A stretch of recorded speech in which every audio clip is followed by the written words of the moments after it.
Week 12 in the NFL, the fantasy football season is drastically coming to a close. If you're like me in many leagues, you're dying for a victory. You need something big to happen. You got to find a hero on the waiver wire, someone to give you a few points this week. And here at the Fantasy Football Hustle, we're going to help you.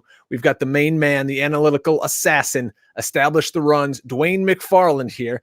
He is going to go team by team with me through the NFL to hit on usage and the utilization of players, and we're going to dip into his utilization report that you can read over at establishtherun.com, and we're going to see why we should add these guys.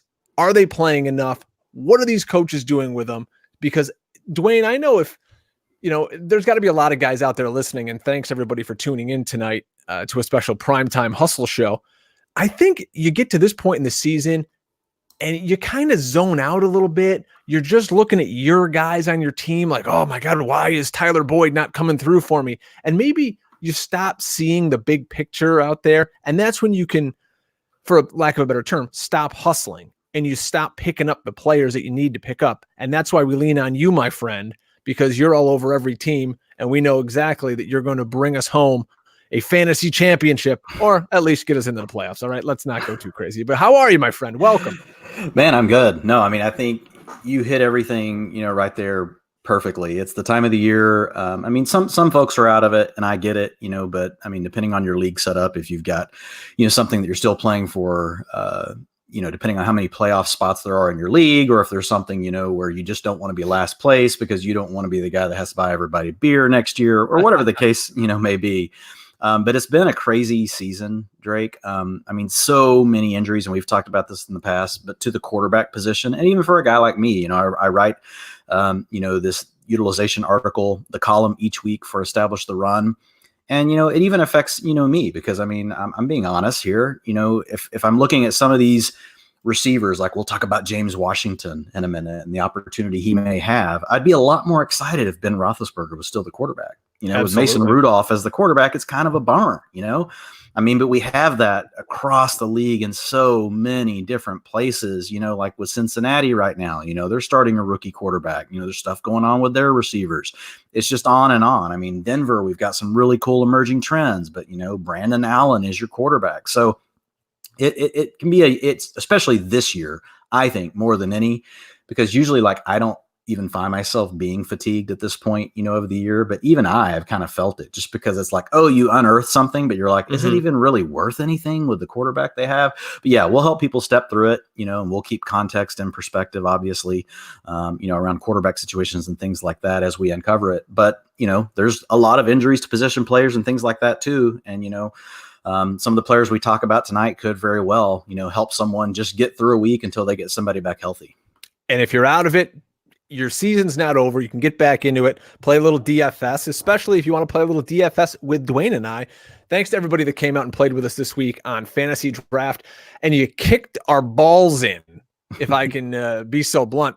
Of all the guys in the league, you know who the bottom two finishers were, Dwain, in this contest? Us? Me and you. So everyone's going to go like, why are we listening to these idiots then? They can't even win their own stinking DFS tournament. But thank you guys. We're going to do another tournament this week on Fantasy Draft. Use the promo code FFHustle. Download the Fantasy Draft app. Get in there. It's rake free. They're not taking profits. Anything you put into the system is coming back to you and the other guys in your tournament. Fantasy Draft is really cool. Thanks for being a part of our show. Let's dive right in now. And there's finally some good running back situations, I guess, is a loose term, but there's opportunity on the waiver wire this week. If you've got a little fab money, if you've been holding that number one claim, you've got some opportunities to cash in today. All right, let's start with the Colts, Dwain. Marlon Mack injures his hand. They have a Thursday night game, so you got to be on the ball here. So Jonathan Williams, you might remember him from a few years ago in Buffalo, and then they cut him when he was supposed to have a role. He slides in. 13 rushes for 116 yards, even caught a pass. But Dwain, it's not only him. You've got Jordan Wilkins, who might be back. You've got Naheem Hines, who's kind of their passing down back. Give me your thoughts on this Colts backfield and what is it worth in terms of a fab pickup? Yeah, on Monday, Frank Reich actually said that Jonathan Williams and Jordan Wilkins will be splitting the work from Marlon Mack, and Oh, I know it sounds like Naheem Hines will still be in his same role. So unfortunately, we don't really know. They could ride the hot hand. Jonathan Williams did good enough though that I had been holding Jordan Wilkins actually in several different leagues, Drake, just because I like the offensive line for the Colts so much. absolutely. And then the 1 week the guy is out with an ankle when he could have claimed this role and been the guy, Jonathan Williams is in there and shows out well enough that it probably will be a split or they'll be riding the hot hand. The matchups coming up for Indianapolis aren't the worst. Like Houston's not a bad matchup. That's a plus matchup. But then you get Tennessee. It's a neutral matchup. Then you get Tampa Bay, which is a negative matchup. I'm guessing you're at least going to see this tandem for the next 3 weeks. What I would say is I would try to pick up, one of these guys if I can, but I wouldn't, I wouldn't necessarily be counting on it to save my season. But if you're in a really rough spot, and you need a runner, I would still lean to Jordan Wilkins. But part of that is just because he's a guy that I liked when he came out of college from Mississippi State. I like his style as a runner. He's a guy that they've been trying to work in all year. So he's the guy that, and I think, he's also really good as a receiver out of the backfield. So Wilkins would still be the guy that I would go after first, but Jonathan Williams is a guy that, people have given love to for a while. And like you said, as soon as Mack went out, it really was Jonathan Williams. He took on 44% of the snaps. Mack played 32%. He took 37% of the rushing attempts after Mack left, after Mack had 40% up until then. So it was really all Jonathan Williams' show. Naheem Hines only had 9% of the attempts. And like you said, he did work into the passing game a little bit, 34% routes per dropback. He had 4% of the targets, nothing huge there. He also had a run inside of the 5-yard line. So 16 PPR points, that's better than Marlon Mack could put up in either of the 2 previous weeks. Of course, Mack already had 17 PPR points in this game, but it is a really good offensive line. I would still lean towards Jordan Wilkins as being, the guy that I would want to own here out of the 2. Deep PPR league, do you put a couple of bucks on Hines? I mean, if you're really in a pinch, we're really in the last week, so if it's like do or die for you and you've got to have someone, I guess. You can't count on him. You're going to end up with 5 points. Yeah, I think he's an absolute worst case scenario guy. He's just, if I thought he was going to pick up some of these carries, that would be different, but he's not. They're going to let Williams and Wilkins have these. So it's just a tough situation, Drake. I love this line, but look at what Marlon Mack had been doing, really getting all the work. Here are his points: 20 in a full point PPR, 23, 8, 17, 4, 18, 9, 16, 9, 9, 17. So now you got to split that. So it's nothing to be super excited about, to be honest. Jordan Wilkins is a name that I think if you're not in a super savvy league, people are going to kind of sleep on, and they're all just going to go to the hot, what have you done for me lately name and Jonathan Williams. So I think Wilkins is a guy you're going to be able to get if you're maybe a little farther down the pecking order in terms of first come, first serve. So just, good luck tonight. Let's move on, Dwain, over to Detroit, where the Lions have this 3-headed backfield now. I was going to start J.D. McKissick this weekend in a pinch. And then all of a sudden, here comes Bo Scarborough from Alabama, a guy you and I actually drafted in a dynasty league over the summer. I don't know if you remember that. I think he was a 7th rounder. He got cut by the Cowboys, and now here he comes for the Lions, comes in, takes 14 of their 19 rushing attempts, and he gets the Redskins this week. Bo Scarborough, is he kind of the guy to pick up this week? Well, we have seen already that, Trey Carson, Detroit wants to use a bigger back if they can. Remember a few weeks back, they had picked up Trey Carson from Green Bay. He came over and played 61% of the snaps in week 9, took 45% of the rushing attempts, while Ty Johnson only took on, or J.D. McKissick took 20%. So, we know that, Trey Carson is a bigger back. He was the guy they wanted to use. And so now it's Bo Scarborough. And so honestly, sorry, I think I got that wrong. It was week 8, where Trey Carson came in and actually led the team in the rushing attempts. It was week 9 where Ty Johnson did. But anyway, they've shown that they would rather use that back, and now Bo Scarborough is that guy. So as long as the Lions are in a game that's within a score, or if they're in a game where they're leading, I think Scarborough will be the guy that they lean on. If they get in a situation where they're heavily trailing, then I think he's not going to see the field, right? Then I think it's McKissick and Ty Johnson because they've got better chops as receivers. Scarborough didn't see a target this past weekend. It wasn't terrible. I mean, he did run a route on 21% of the dropbacks versus 26% for J.D. McKissick, 38% for Ty Johnson. He did get a carry inside the 5-yard line, which that was really good. He was the only guy to get one of those. He actually had another that was called back by penalty. So Scarborough, he's a guy that I would rather own him, I think, right now than, have to deal probably with the Jonathan Williams splitting, Yeah. It's real. I mean, obviously it's tough to say. I mean, if you look at Detroit, I just like the matchup this weekend. I feel like it's a game where Detroit should be winning, or it should be at least close. I haven't read the latest on Matt Stafford for this week. I was looking at injury stuff earlier, but I didn't see anything on Stafford. Obviously, if Stafford were to play, that would be big because I would expect Detroit to be leading, by double-digit touchdowns by the end of the game or by double-digit points. That would really be a good situation for Scarborough to close out a game and hopefully get you a touchdown, maybe 70, 75 yards. Driscoll hasn't been as abysmal as I thought he was going to be for Detroit. Yeah, he's not very good, but what he's good at is he's good at escaping pressure. Obviously, I watched every snap of that game this weekend because I'm a Cowboys fan. He wasn't hitting any of his first reads, second reads, third reads, but he's just elusive enough to buy time in the pocket and then make that throw late. He also did some nice things on the read option, which helped open up some of the running game for both Scarborough and the other running backs. In fact, the touchdown that Scarborough scored on was actually a read option. They had given some read option variations with the quarterback earlier in the game, and then that froze Leighton Vander Esch, on that specific play. So, yeah, I mean, it's not terrible. You'd rather it be Matt Stafford, but it is what it is. So Scarborough, yeah, if you're in a pinch, I mean, he had 50% of the attempts, this weekend. So I think he's the guy that as long as they're not getting blown out, he's going to see the majority, of the work.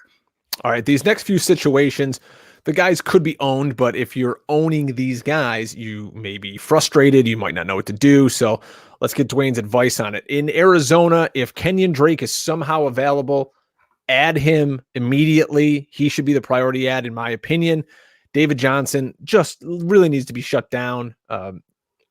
Chase Edmonds hasn't returned yet. They're on bye this week, so just a heads up. Anything quickly on Arizona? No, I mean, I think you pretty much covered it. I think just the surprising thing is 90% of the snaps this last week after David Johnson wasn't on the injury report.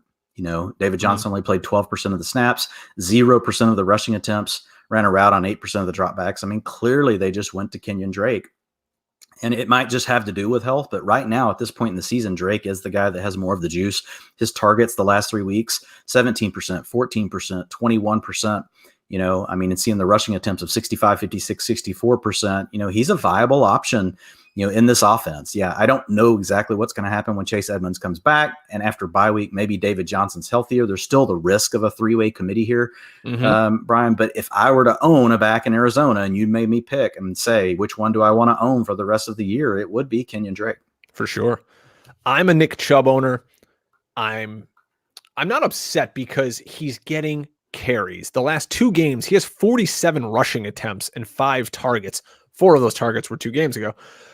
But he's not getting the looks in the passing game. Nick Chubb is getting, his lunch eaten in the passing game by Kareem Hunt. And if Hunt's on the waiver wire and you're in a PPR league, you can start this guy. No question about it. He's getting enough run on this Cleveland team where he's viable. Thoughts on Chubb and then Kareem Hunt in terms of a flex in a PPR? I mean, really for Chubb, like if you look at the targets from a percentage standpoint, he's here they are for the season: 11, 11, 17, 13, 4, 14, 3, 12, and here are the last 2 weeks, 8 and 3. So it's really not that far off from where he's been. He's never been a guy that's getting, the 20%, like some of the other elite runners in the league, like McCaffrey and Kamara. He's not seeing those. He's never seen those kind of looks. So he's still hovering, he's going to hover around the 7 to 8%. He had been around the 10 to 12.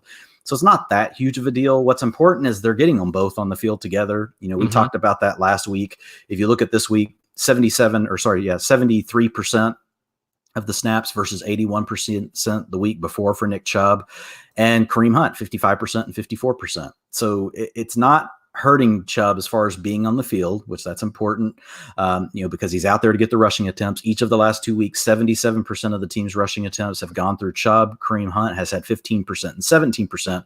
But to your point, Kareem Hunt's really the third option in the passing game now, 24% and 22% of the targets, which is tied for second on the team the last 2 weeks with Jarvis Landry. Odell Beckham Jr., has been just getting peppered 32% and 31% over the last 2 weeks, and finally seeing some targets also in the end zone. He's up to 6 now on the season, 25% of the team's looks. But yeah, Kareem Hunt is a guy that you can definitely put into a flex spot because, 20% of the targets, at runner, and he's 22% is low so far. He is a guy that, in a pinch, he could end up giving you, between, just like he has especially in PPR, he's going to be somewhere between 10 and 15 points. And if he scores a touchdown, on top of that, it could be worth even more. Nick Chubb owners, rest easy this week. They're at home against the Dolphins. He should be able to fall into the end zone, you'd hope, and maybe propel he should score. He really should score multiple touchdowns this weekend. I mean, from your lips to God's ears. It'll surprise me if Nick Chubb doesn't have 2 touchdowns this weekend against the Dolphins. All right, so it didn't look great, but if you look at the efficiency, not the efficiency, just the numbers in general, let's look at Miles Sanders and what he did in a backfield without Jordan Howard. 11 carries, 4 targets. I don't get why Boston Scott was in the mix so much, maybe just to give Sanders a break. Jay Ajayi was re-signed, didn't see the field. We'll talk about him in a moment, but give me your thoughts on Miles Sanders this week. I thought from, the situation he was in, I thought he played well.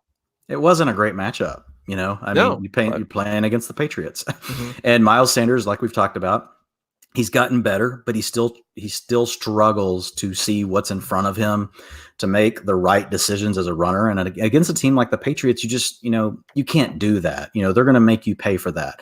But I thought he did fine. I didn't expect a lot out of him. It was only 7 PPR points, but it really was a tough matchup. Played 85% of the snaps, took on 52% of the carries. He had a route ran on 77% of the dropbacks. I was surprised he only saw 10% of the targets, to be honest. I was thinking with Alshon Jeffrey out and the coverage that the Patriots could put out there on Jordan Matthews and Nelson Aguilar, and I figured they would probably be trying to bracket Ertz. I really thought Miles Sanders could probably, I thought maybe 20-25% of the targets could come his way, but that just didn't come to pass. As far as Boston Scott goes, I think that's just, again, proof that Doug Peterson, no matter what, he can't help it. He's got to use, multiple runners, Drake. He can't stand it. He can't stand to not do it. So, yeah, I think for Miles Sanders, the key is we just got to see what's going to happen with Jordan Howard, this next week. I was kind of surprised, to be honest. He must have really been hurt because they came out of a bye week, and he was limited all week. They were more injured coming out than they were going in. Yeah, so it'll be interesting to see what happens with Jordan Howard. But, as far as Philadelphia goes, you get a neutral matchup this week against Seattle, and then the next week you get Miami. So if for some reason Miles Sanders, is the only guy coming up here, this weekend and the next week and even the weekend after, they get the Giants and then the Redskins. I mean, Philly, owning the Philly runners through the playoffs is not going to be a bad thing. You get Miami, New York, and Washington. I'm obviously, if you guys have listened to the show, I am a huge Philadelphia fan. I texted Dwain earlier in the week and I go, I don't know if I'm more sad for my real life team or my fantasy team that I just added Jay Ajayi. Now, here's my thoughts on Ajayi.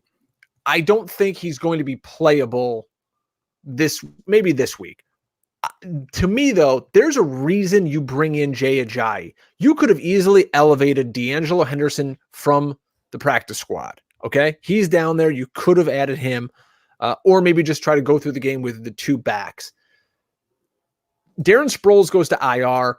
Jordan Howard is banged up, and I wonder how banged up he really is, Dwain, because Jay Ajayi is not a replacement for Darren Sproles. He's a replacement for that power running game in Jordan Howard. So if you're bringing this guy into the roster, I mean, it wouldn't shock me. You see another week DNP, and then the ball gets turning, and all of a sudden you're like, oh my God, the guy gets put on IR. we've seen those crazy things happen, but especially late in the season, you've seen it happen. Philly, is in the playoff hunt. So I think it would take a lot for them to want to shunt Jordan Howard down. A lot of those teams you see that do that, they're just out of it. But it wouldn't surprise me, and I do totally agree with your logic, that he is the replacement for Howard. That's that's the role Ajayi would fill. And there's room for 3 backs in this backfield. We've seen it before. If he's practicing well, he could, carve out a role. It's not necessarily that you're going to want to be starting him if there's 3 guys, but it's worth owning because anytime one of them goes down, the Eagles' offensive line is so good, and the schedule we just talked about is so good. If you're in a super deep league, owning and stashing Jay Ajayi, especially if you're the Jordan Howard owner, is not a bad idea. Yeah.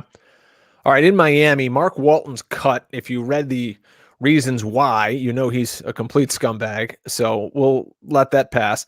So he was suspended anyways. He's out. Kalen Ballage put up a ridiculous Herculean 9 yards on 9 attempts this past weekend. I'm wondering, Dwain, at some point, does Patrick Laird, who went 6 for 51 as a receiver, does he or someone else get a shot in this backfield? I mean, we'll see. You've got Laird, you got Gaskin. Ballage has been really bad, but I feel like at this point, Miami just wants to see what they have in him. I don't think it's like they're trying to win games. You know what I mean? 82% of the snaps, 77% of the snaps over the last 2 weeks, rushing attempts, 77 and 69%.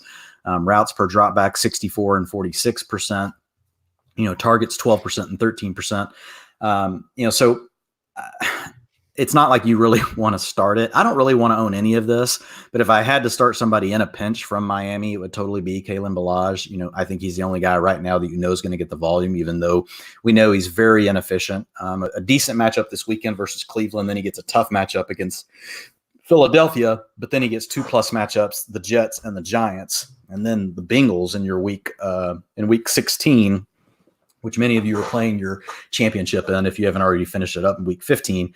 So the schedule is not terrible, but it is the Dolphins. Again, not a top-notch guy, but a name that we at least have to cover because he is getting snaps. By far, he's the top guy in the depth chart. In Denver, Royce Freeman, it almost looks like he's kind of being phased out, where Philip Lindsay is getting the majority of the rushes. And what's killing these guys with Brandon Allen at quarterback is they're no longer getting the targets, Dwain. I heard a stat earlier this week where at one point, those two combined for like 25% of the Broncos' targets. And now with Brandon Allen, they're down to like 8.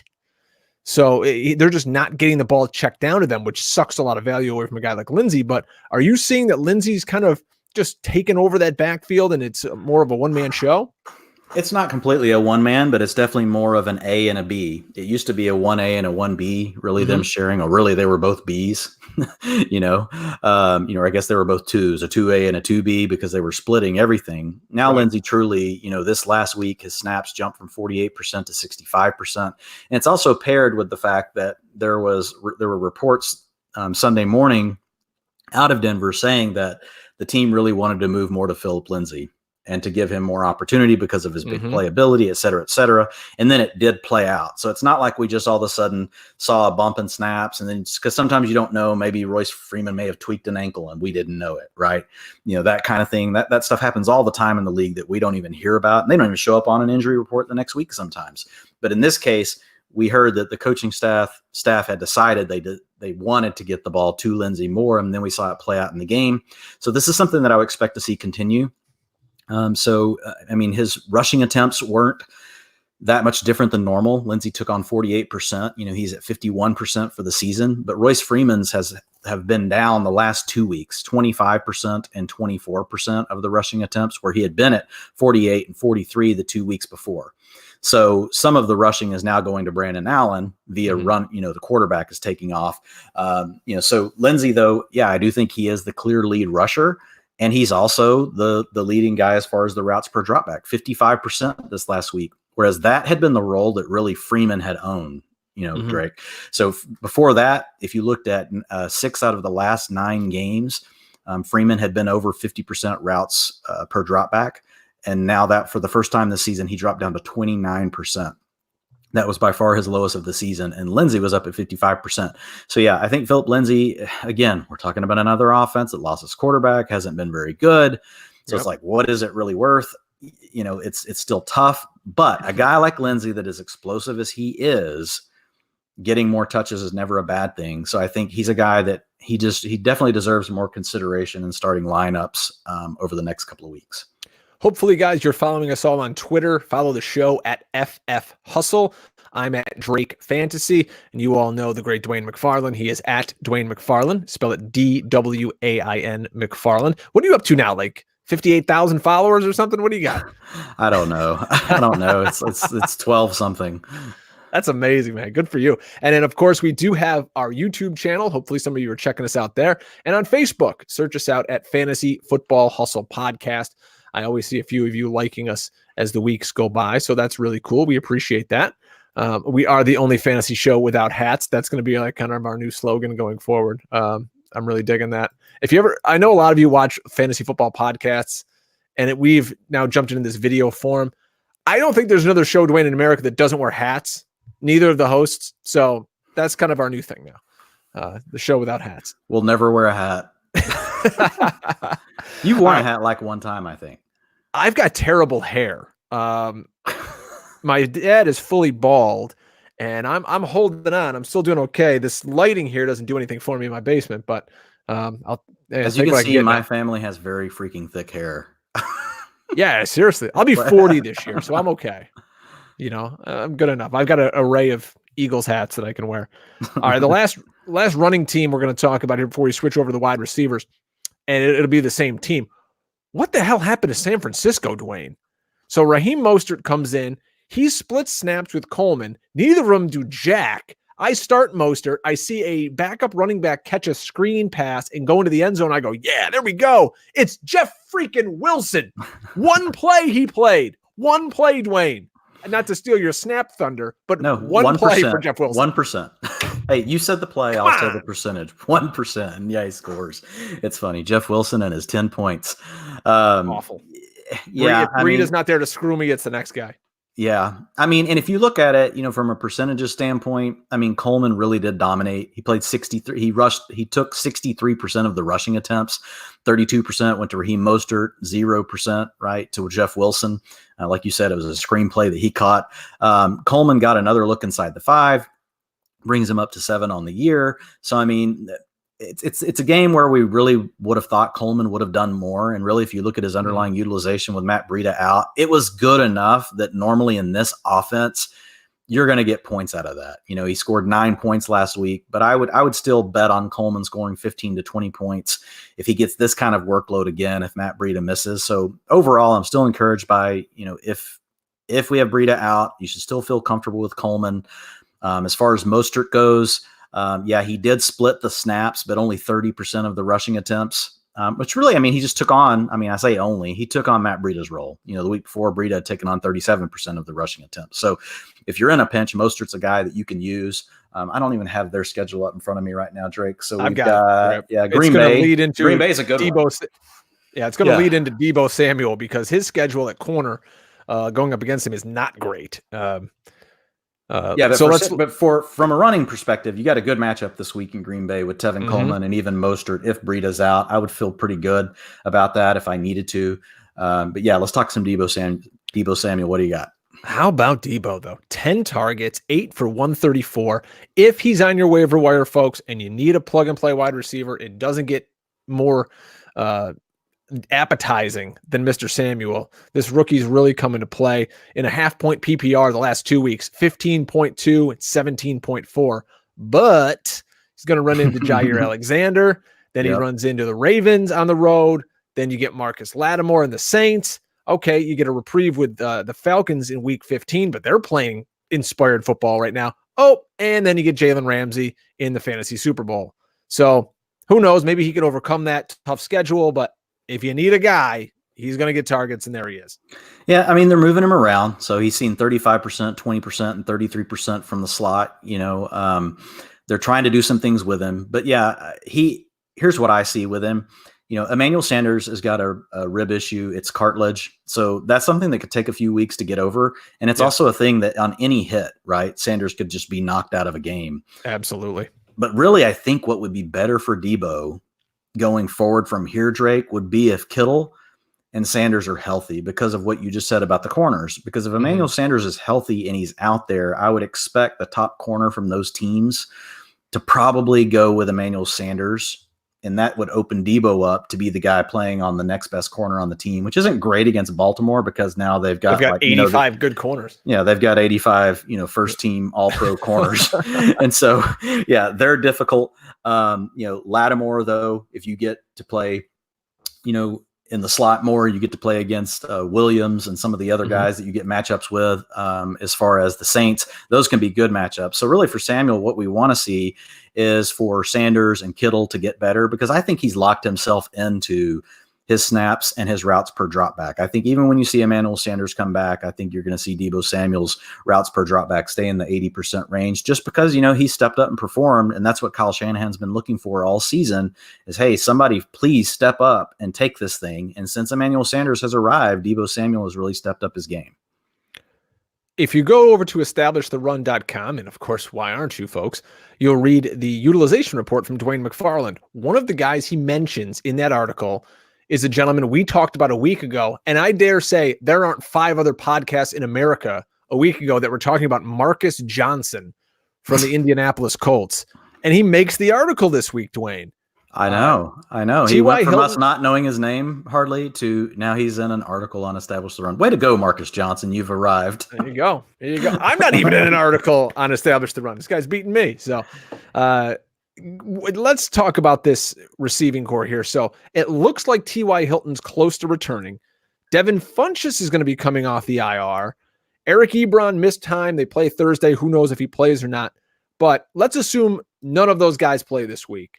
Marcus Johnson, with the season on the line in fantasy, Dwain, can you plug this guy in? You better be in a super freaking deep league. The good thing is you've got a divisional matchup against Houston, so there could be some points, going around in the game. Yeah. But it's still tough. This is really, he played 92% of the snaps. He ran a route on 97% of the dropbacks. Wow. Pascal has been at 100% the last 2 weeks. Pascal has had 16, 18, and 25% of the targets, and Johnson has jumped from 8 to 17%. So, it's not a real robust passing game. I'm not a big Jacoby Brissett fan. It's a functional offense, but that's about all the accolades I can give to it. But hey, if you're in a super deep league, or if you're looking for a punt play potentially, in DFS, Johnson's a guy to keep in mind. Unless if T.Y. Hilton's going to be back, that would obviously be problematic, for Johnson. I think that pushes him down to 4th because really Chester Rogers is the guy they like to work out of the slot. But when they're in 2 wide receivers, it's been Pascal and Johnson over the last 2 weeks. He has two targets in the end zone over the last 2 weeks too, Drake. I'm looking him up right now. He is $6,000 on Fantasy Draft. So if you're going to play over there this week, he is dirt cheap. And we do hope you guys come and join us on Fantasy Draft. Use promo code FFHustle. Dwain and I will be tweeting the link out when the weekend comes around. And we're so happy that a lot of you guys have jumped in and got on Fantasy Draft. It's a new platform. They're growing. They're excited to be a part of the show. We're super excited to have them here, that they trust in us, that our listeners are going to go out and play in things like this. And you guys have come through. So we're really thankful. Go play some rake-free DFS at Fantasy Draft. Use promo code FFHustle. Tell them that Drake and Dwain sent you, and you're going to kick our asses because apparently that's what our listeners do if you played with us this week.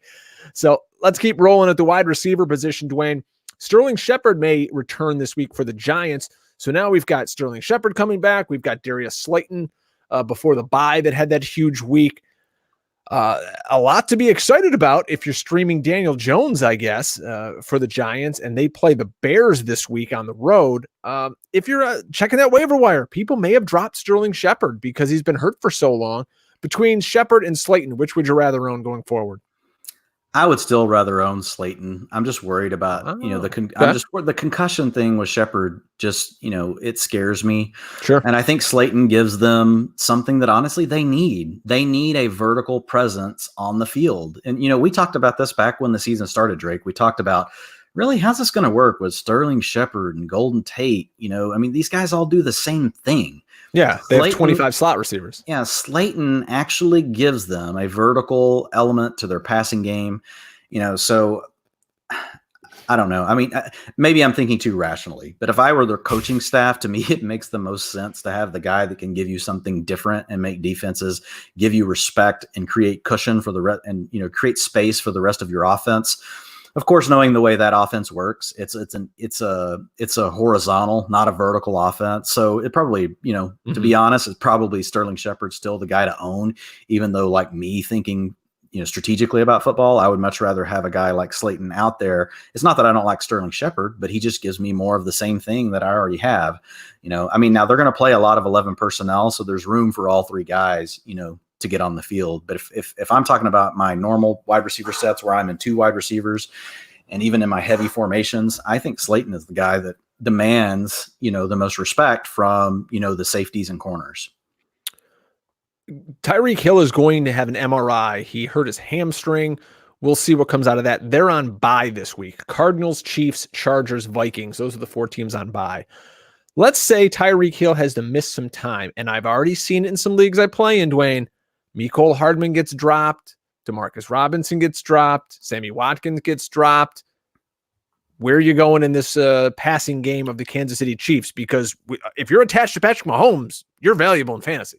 Yeah, I mean, Watkins is still the guy. What's funny is Watkins is just when Tyreek Hill isn't playing, Watkins just hasn't been very good this season. But Mecole Hardman, what's interesting is early in the season when we had injuries to Sammy Watkins and Tyreek Hill, Mecole Hardman was still playing, third and fourth fiddle. He was a guy they would work in. He was getting more playing time than he had when everyone was healthy.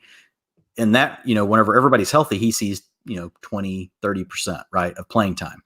But then we saw it creep up into the 50, 60% range when injuries hit. Well, this past weekend, when Tyreek Hill left, Mecole Hardman was actually the next guy. So it was Sammy Watkins at 82% of the snaps, and then Mecole Hardman at 76%, Demarcus Robinson only at 57%. So Mecole Hardman, if you want to look at routes ran per dropback, Drake was actually the lead on the team. 86%, and you do, 84% to Sammy Watkins, 73% to Demarcus Robinson, obviously 100% to Travis Kelce in that particular scenario. But Hardman was the guy. So to really, they tried to use him more than they had in the past. So I'm anticipating now that while before everybody jumped on Mecole Hardman and it was really Demarcus Robinson and some of the other guys getting it, I think that maybe he's grown to the point to where they're going to try and make him really do more of what Tyreek Hill does. Now, will he be able to stand up to that test? Probably not fully, because Tyreek Hill's a special player. Mecole Hardman is still, he's still learning how to be a receiver. He's only been a receiver for like 2 years. He was converted from a defensive back in college. So he's a guy that's still learning the craft. But he's this last week, fast. Yeah, it's a vote of confidence, in my opinion, for him to see that many snaps and that many routes per drop back when we didn't see that before. Mm-hmm. Oh, I'm a fan. I couldn't believe when I saw a couple of guys drop him in different leagues. The Patriots unveiled N'Keal Harry for the 2019 season and got on the field, almost played 50% of the snaps. We had Mohamed Sanu get hurt. We had a concussion to Philip Dorsett. And we had a guy on Instagram today, Dwain, apologizing to the Patriots and a bunch of Patriots players liking the post. And it just makes you wonder, could Antonio Brown be coming back to the Patriots? But who knows? So anyways, N'Keal Harry and this passing game, what are your thoughts as they played probably the best secondary ever to play in the NFL in the Philadelphia Eagles? That's what's scary, right? Is how did they played well. That was the best defense the Eagles played all year. Yeah, and the Patriots receivers, they're just blah. Edelman's a great slot receiver, but it's like they're really struggling. They started off so hot, to begin the season, and they've just really faded as they've played better competition. But yeah, as you mentioned, Mohamed Sanu, it looked like he hurt his ankle, towards the end of the second quarter. You were watching the game, so you could probably speak to it better than me. But yeah, he ended up only playing 55% of the snaps. We know Philip Dorsett left with a concussion, so he only played 46%. So that left room for N'Keal Harry to get involved, and a little bit for Jacoby Myers, but it was Harry to be the guy that really got involved more. He saw 43% of the snaps as opposed to 26% for Myers, 42% routes per dropback for Harry. Only saw 4% of the targets, but he seems to be the guy that if both of those guys were to miss time, he'll be in the mix for one of the 3 wide receiver spots. Jakobi Meyers would probably also be in the mix to work in with Julian Edelman. So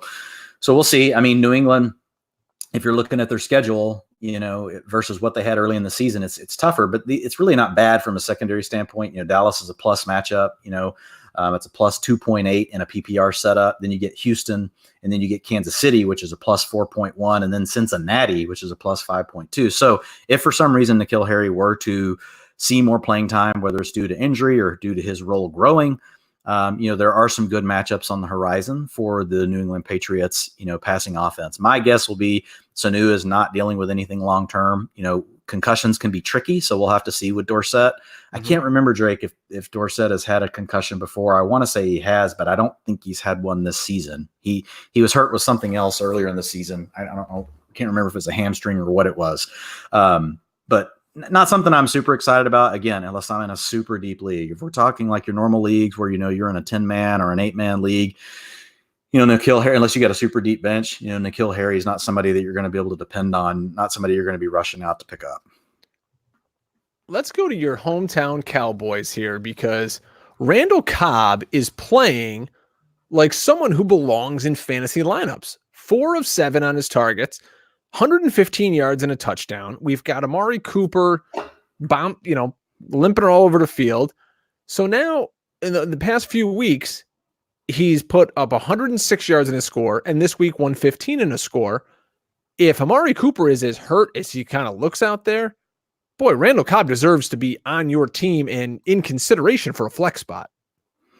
Yeah, the key is, Dallas is dropping back to pass 59% of their plays over the last 2 weeks, 68 and 69%. And if you really look at the way that they're operating their offense, Drake, they're running, they're getting 66 plays a game, which is 6th best in the league. So Kellen Moore has brought up tempo offense to the team. They are throwing the ball a little bit more than they did last year. And so what that's doing with Dak playing so well, that's really, that's the tide that rises all ships, right? So you're getting more plays, and you've got you've got a quarterback that's improved. And, so, Michael Gallup also had a great weekend too. He scored 11, 18, and 24 PPR points over the last 3 weeks. Cobb, 10, 23, 22. And it's just because, the team is playing so well and they're playing with good tempo. So when you really look at, and that's why, I put this team context in my utilization reports that I put out on Twitter, and it shows how many plays per minute, margin of victory. It shows the percentage of dropbacks for the team, because those things all matter. If you're just looking at routes ran per dropback, there's a difference between teams that run a lot of plays that have good quarterback play versus teams that run a low amount of plays and have a bad quarterback, like the Pittsburgh Steelers. If you look at the Steelers, you can look at a receiver on that team and say, well, wow, he's running 90% of the routes per dropback, but they run the lowest amount of plays, or the second lowest amount of plays in the league. And they have a bottom 8 quarterback right now because they've got a young guy still trying to figure things out. But with Dallas, it's just that Dak's playing so good, and they've really moved more to a pass first, philosophy, and that's why, you're just not seeing these huge games as far as volume for Zeke. It's still good from a percentage standpoint, but his overall carries and touches are down because they're getting the ball to these other guys. If you look at Cooper, if you look at, Randall Cobb, he only ran a route on 69% of the dropbacks, Drake. His targets only 20%, 17%, and 15%. But again, it's in an offense with a really good quarterback, or a quarterback that's playing really well, and they're running a lot of plays. And their defense is struggling this year. Their defense was really good last year. This year, Dallas's defense really doesn't seem to be able to stop anybody. If you look at Detroit playing with a backup quarterback, and it was a game that lasted all the way right down to the end. So the offense is having to keep the gas pedal down to the floor, and that's helping guys like Randall Cobb. In a week, what will happen is, if you run into a week where Dallas is held down, or Dallas doesn't need to score a lot of points, that's going to be the week where it's going to really hurt you with Randall Cobb. This next week could be a really good thing for him, though, because if you look at the two cornerbacks on the outside for the Patriots that Cooper and Gallup are going to face, you could see, Cobb from the slot, get a lot of work, because you have to imagine that the Patriots, they love to take away the best weapon. Yep. Even if Amari Cooper's limited all week, I guarantee you the guy that they're going to say they're not going to let beat him will be Amari Cooper. Oh, yeah. And then those other guys will run wild. How about in Pittsburgh? And I shout out to our Twitter followers who follow the show at FF Hustle or you or I. Hey, great. One last thing on Cobb. Sorry. Please. The thing that's crazy with him this year, especially over the last several weeks, is his average depth of target. If you look at the way he was used, even the way Cole Beasley was used before in the Dallas offense, but this offense, not only is it moving faster, but they're pushing the ball vertically down the field. Listen, his average depth of target over the last 2 weeks, 15.4 and 14.3. Wow. Randall Cobb never I thought it would be like 7. Yeah, exactly. And he still had games like that. But right now in the season, he's at an 11. That's a career high for Randall Cobb. Interesting. Like I was saying, I had some of our great listeners hit me up on Twitter, and I try to get to all you guys when you're asking us start-sit questions or trade things. And I have my DM. You must not have your DMs open because I get them all, man. Every guy hits us up, but I don't mind. It's cool. And a guy said, give me a sleeper wide receiver for this week. Somebody asked who's a guy to trade for on the cheap, and I said Devontae Parker because he's like a top 15 wide receiver since week 6.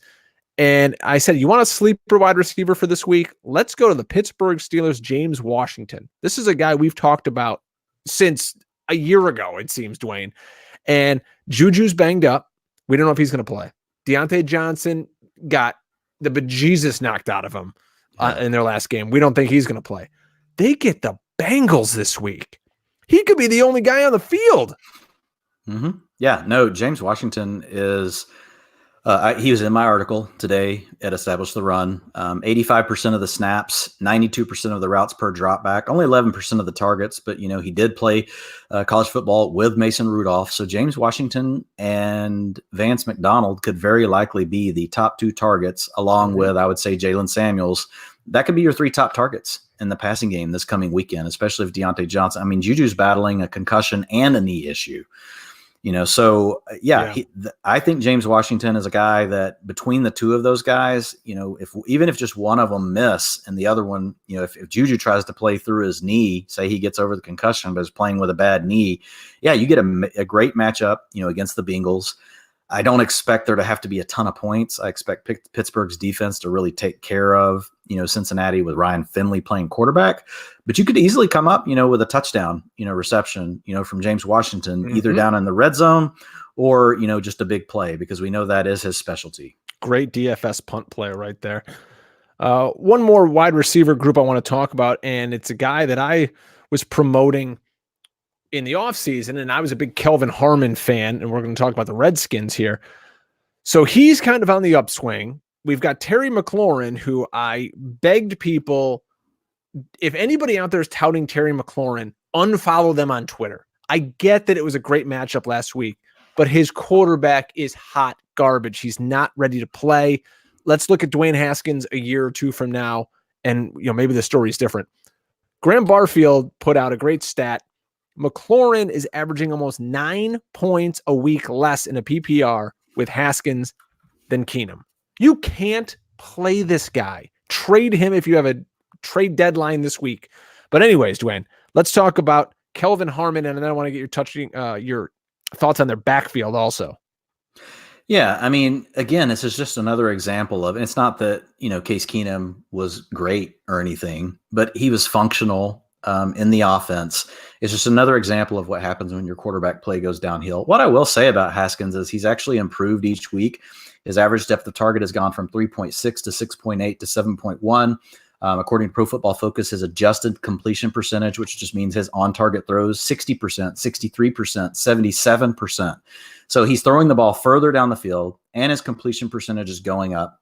He's thrown an end zone throw in week 9, then he threw 2 throws into the end zone this past week in week 11. They had a bye week on week 10. So, I mean, the guy's actually, he's playing a little bit better. I'm not saying he's a guy that you want to rush out and start, but I think, Terry McLaurin, depending on your matchup, is still a guy, that and again, it depends on how deep your league is. But if you're in a 12-teamer and you got 3 receivers and 2 flex players, I mean, Terry McLaurin very well could be a guy, that you still are ending up with in your lineup, depending on the matchup. As far as Kelvin Harmon goes, 92% of the snaps. I wrote about him as a guy that we needed to monitor 2 weeks ago in the Establish the Run article. I actually left him in it last week because they were on bye. Then came out and ran a route on 93% of the dropbacks this past weekend and led the team in targets with 17%. This is a guy I know that you liked in the preseason, Drake. Loved him at NC State. Kid was a monster. Big-bodied receiver. His hands are pretty inconsistent. He traps the ball a lot. He does some things that I don't particularly, like, but he's functional. I mean, he makes it work for him. So he does have, some, skill to his game. He is a guy that Jay Moyer wrote about earlier in the preseason as well, about a guy that did some things similar to Larry Fitzgerald, not so much with his hands, but just little subtle things that he did to turn his body at the point of catching the ball to shield defenders from raking the ball away. And he's a possession type receiver, so he needs to be good at things like that. And he's getting his opportunity. So I think what we're seeing here, Drake, is this is a team that's not very good, and they want to see what they have in Kelvin Harmon. I think they know what a lot of these other guys are. So Terry McLaurin and Kelvin Harmon are their future. Let's see what they look like with the young quarterback. As far as the runners go. Yes, because I wanted to mention this. If Geis is on your waiver wire, folks, maybe you want to add him. AP, 0 snaps in the fourth quarter, but there's another guy looming, and it makes no sense. It's a pain in the butt. I mean, this is a terrible team. And so you don't want to own running backs on bad teams. We've talked about this. We talked about it in the preseason. That, is some of the advice that we've been giving for a long time. But guys played 31% of the snaps. Adrian Peterson played 26%. Wendell Smallwood played 43%. It's just so stupid. 9 fourth quarter snaps for Wendell Smallwood. And that's game script. They lost the game by 10 points. You're down late. You're going to use your passing down back, and that's the thing that stinks. You would hope that Darius Guice could get some of that, and he's not. Mm-hmm. So now you're in a situation where you've got 3 guys with the role, and it's just a bad situation, Drake. 35% of the rushing attempts to Geis, 45% to Adrian Peterson. If you got to own somebody out of all of this, it is going to be Geis. But I just don't know. Like with Harmon and McLaurin, them being healthy, I have no doubt the Redskins are going to see what they have in them. With Geis, I just don't know. I mean, are they going to just go ahead and get what they can out of Peterson because they want to protect Geis's health because he's had so many issues? Makes sense. Or are they just going to put, the pedal to the metal with him as well and say, hey, let's see what this young runner has? That is a potential outcome. That could be one of the things that happen. Geis is most likely gone. We talked to people about picking him up, 2 weeks ago, whenever this news was, when we knew that he was going to be coming back. But if I had to pick between the 3, I'm still going to go, with the young guy. The problem you have is once Chris Thompson comes back, he'll just take Wendell Smallwood's spot and he'll be the guy running all of those routes. At the same time.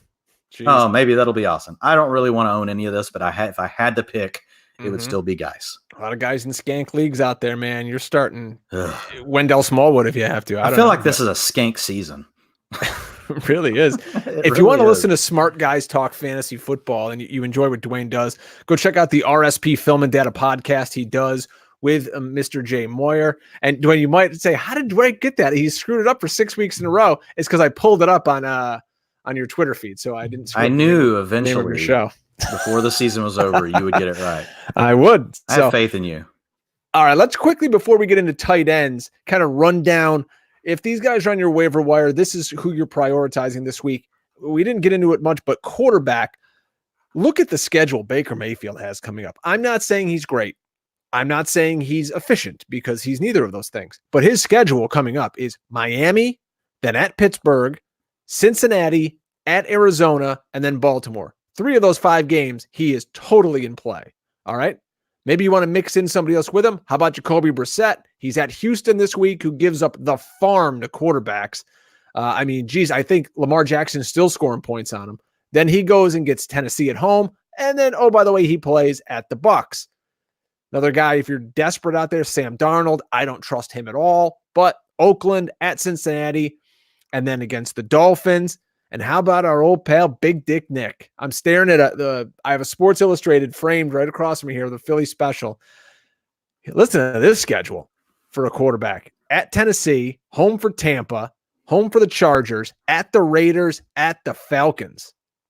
You could do worse than old BDN. Yeah, by which week is Minshew starting again?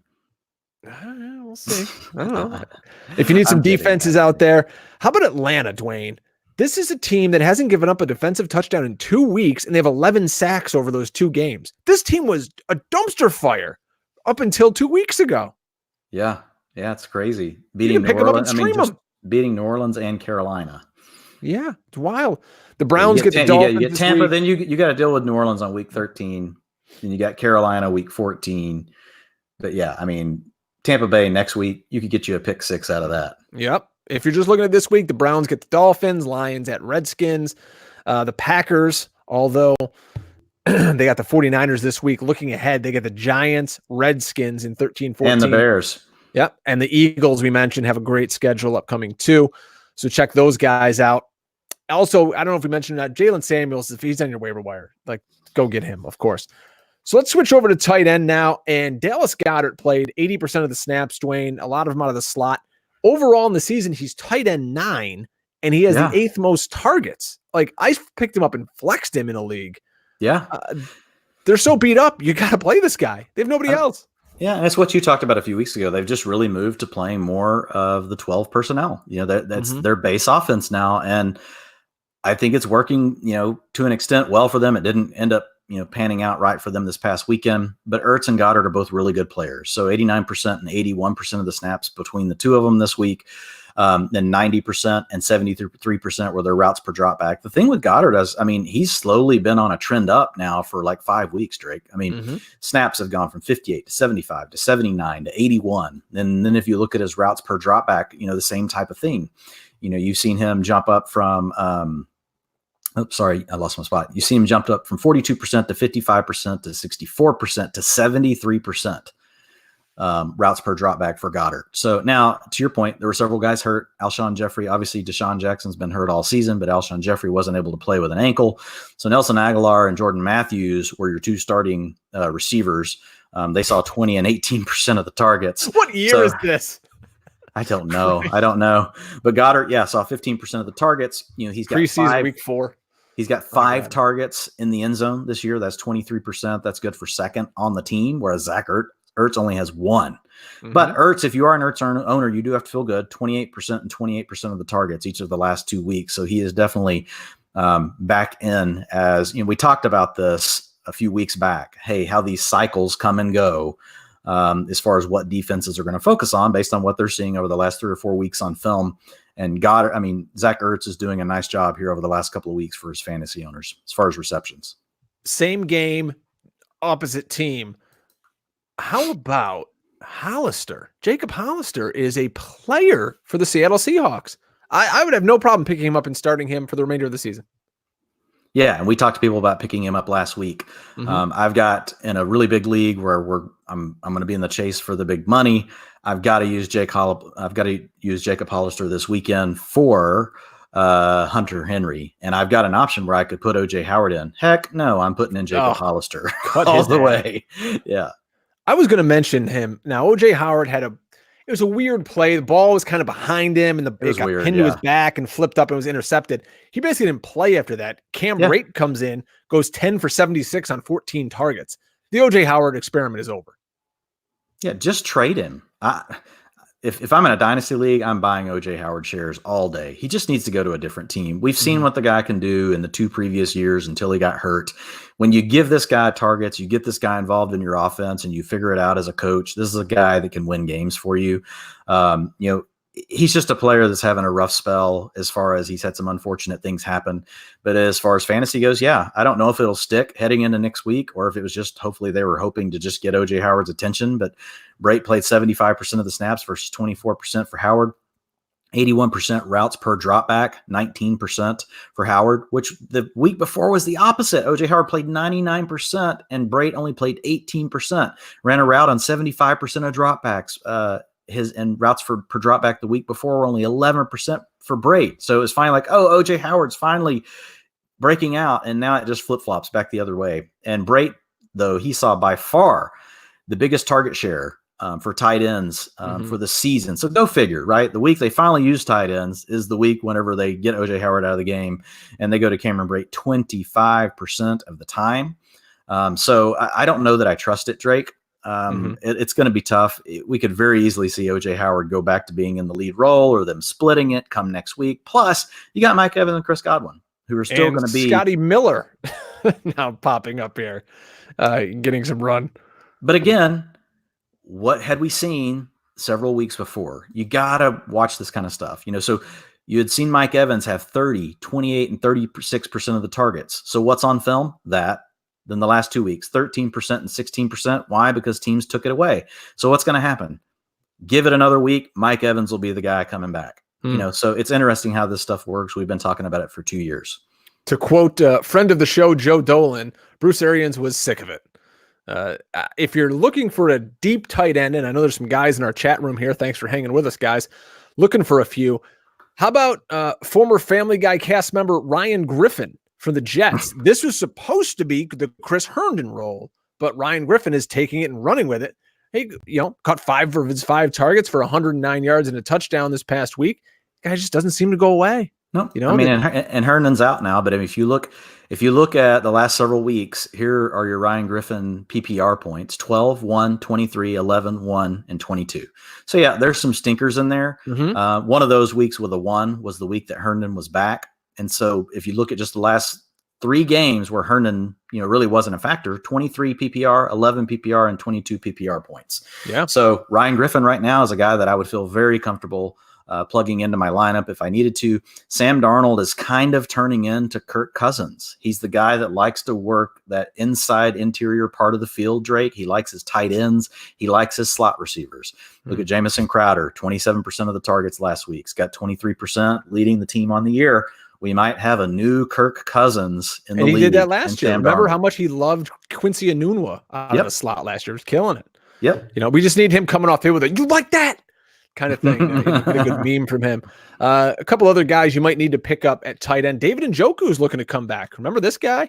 He returns for the Browns this week. And how about Noah Fant, Dwayne?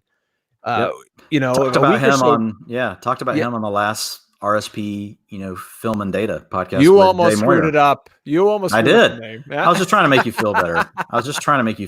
I had to pull the damn thing up. Noah Fant, he's legit the number 2 option in that offense now.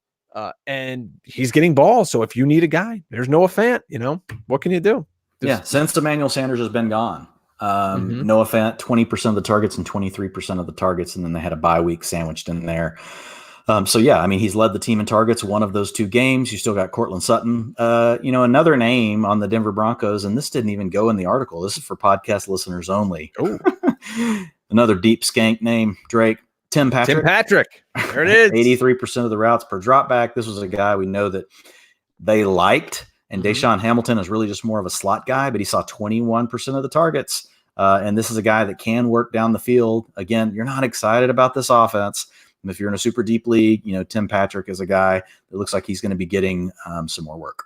He is the embodiment of that Undertaker meme from Twitter where the coffin's closed and he comes up and he sits up out of it. He was pulled off the field they carted him off.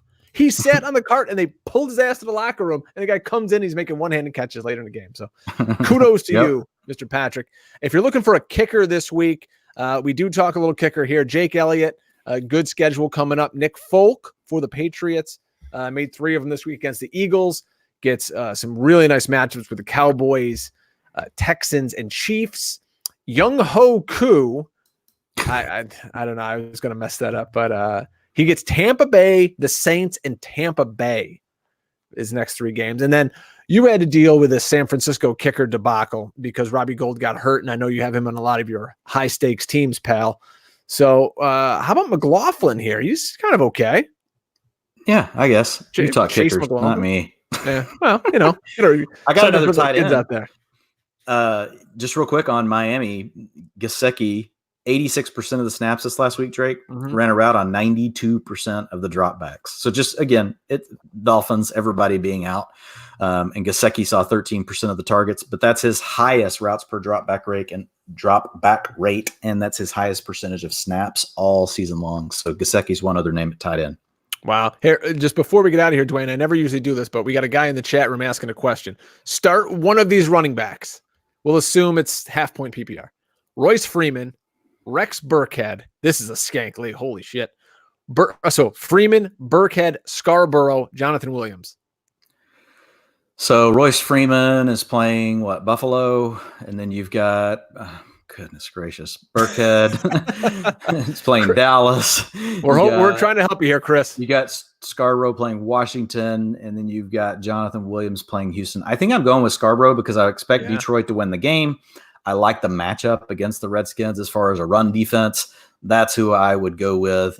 It is a tough decision. I would watch the news. What could tilt me to Jonathan Williams is if for some reason Jordan Wilkins is still having an ankle issue and we're not going to see Jordan Wilkins on the field for some reason this next weekend, that would swing me to Jonathan Williams. But otherwise, I would go Scarborough. There you go. He is Dwain McFarland of EstablishTheRun.com. You can also see his great work over at MattWaldmanRSP.com and FootballGuys.com. Check out his podcast he does with Jay Moyer. Follow him on Twitter at Dwain McFarland. Anything else you need to push out there, my friend? No, man, we covered a lot of good stuff. If you own Sony Michel, I'm sorry. I'll just say thanks. that. Dick. Yeah, that's it. It sucks. If you own Alvin Kamara, everything's back to normal. 29% of the targets. Trying to think, who else did we not talk about that I didn't even say anything about in the article early? Todd Gurley, 76% of the snaps, 74% of the rushing attempts, 63% routes per dropback, 17% of the targets, Drake. So Add Todd Malcolm Gurley, Brown for when his knee falls off. Yeah, 22 PPR points for Todd Gurley. How about that, Crazy. Drake? Darrell Henderson was deceased. Gerald Everett played through injury but didn't play much. LaShawn McCoy and Darrell Williams, with Damian Williams out, it was slightly Darrell Williams saw more of the carries. LaShawn McCoy saw more of the targets. So again, it's just, this thing's just a mess. It's a committee. And if Damian Williams doesn't play, you're probably going to see Darwin Thompson active. Any others? I highlight a few guys for the show. Oh, TJ Hawkinson. I will say, his routes per dropback they've been creeping up. 48%, 56%, and 68%. You need Matt Stafford back because it's just a struggle right now. But that's an interesting thing. That's an interesting trend. We'll see if that holds. We already talked about Odell Beckham Jr. DJ Moore over the last 3 weeks straight, 28%, 26%, 30% of the targets. So they're going to be watching that film. Where are we going? It's going to be Curtis Samuel time. It's going to be coming. It's going to be coming this next week, Drake. We've talked about Devin Singletary in the past. But man, just continues. 73% of the snaps this weekend, Drake. 61% of the routes per dropback. So Singletary hasn't really popped since really taking this role over. He was honestly doing more as a backup. His time is coming. Singletary is going to have a big week here. Eventually they do play Denver this week. It's not like the best matchup in the world. He's due for a big play. Dawson Knox for the second week out of the last 3, Drake. Has been over 60% routes per dropback and over 70% of the snaps. So there's a few more for people. Let me get last thing out here for the 11 people still listening to the show. Brian Hill was the big pickup last week and crapped the bed. Any thoughts on that? It was all performance based. So, we'll see what happened. His snaps, 60%, rushing attempts, 58% were fine. Routes per dropback, almost 50%, all solid numbers. So, it's something where I would want to see it again. With that kind of volume, I don't mind playing him now that, the Falcons offense is playing better. Tampa Bay is not a great matchup for running backs, but he could squeak one into the end zone. There you go. All right. I hope you join us, folks, over at Fantasy Draft. Use promo code FFHustle. We'd love to show those folks how active and engaged our audience is. I know you'll come through for us. So Fantasy Draft code FFHustle. I am at Drake Fantasy. He is Dwain McFarland. We will see you guys next week on an all-new edition of the Fantasy Football Hustle. Good luck in Week 12, folks.